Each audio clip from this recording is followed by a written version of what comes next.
My grandfather in 1960 told me that he didn't want me to be in shock with regard to the weather because it's warmed up like the spring and rivers have started to flow more and the fog patterns and skies have changed. And even though it was that time of the year, and it seemed different. And the weather, the winter months seemed like it was shorter, and the summer months seemed longer. He told me that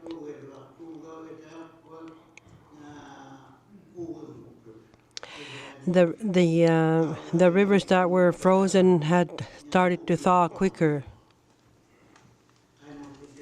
Well, what to do then? I asked, and there was not really an answer.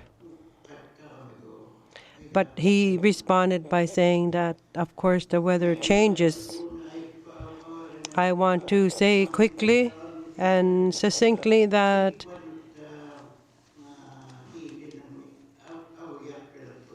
I go to the area named Qaqqaliaq area in our region,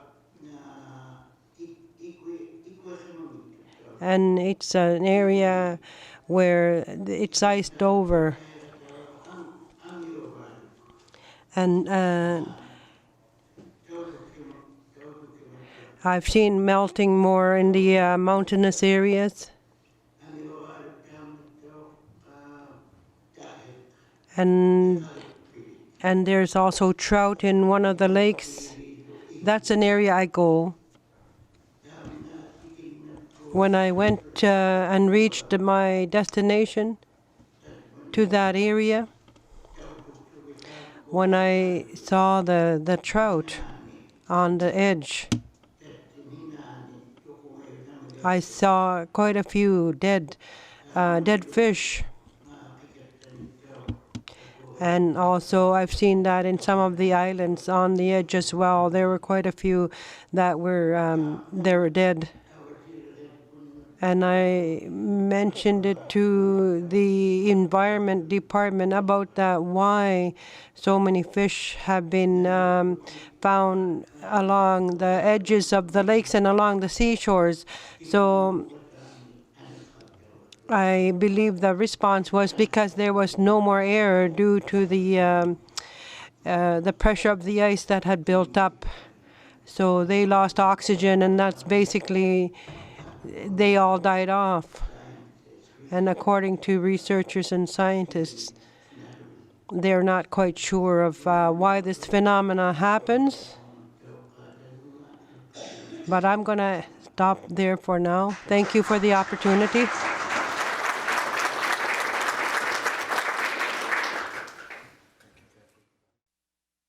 So my question will be, the lakes that you have, where you go fishing, obviously,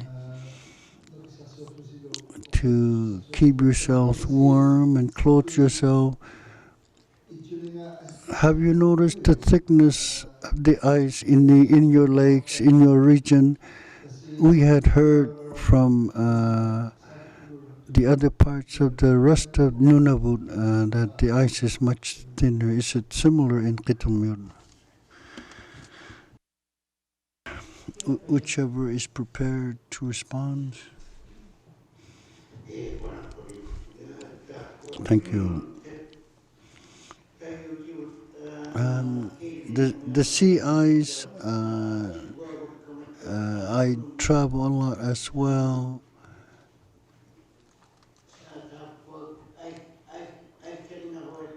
And when in different parts of the waters, when you do the drilling, and we have enough tools, maybe 200-mile intervals, I start going out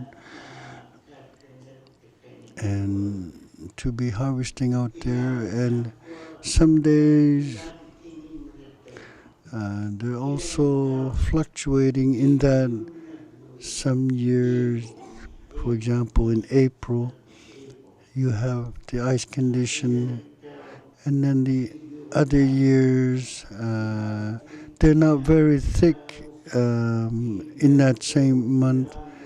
And then same thing when you do the drilling through the ice, you can tell how thick they are, and some, especially in the salt waters.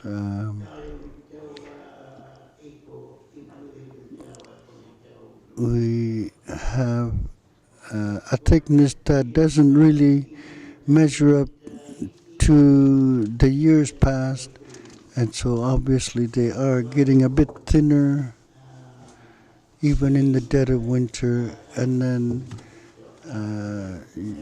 this is what I've seen because of my own curiosity, and I do go fishing regularly, and it's a good distance from Cambridge, and I do go harvesting for fish from.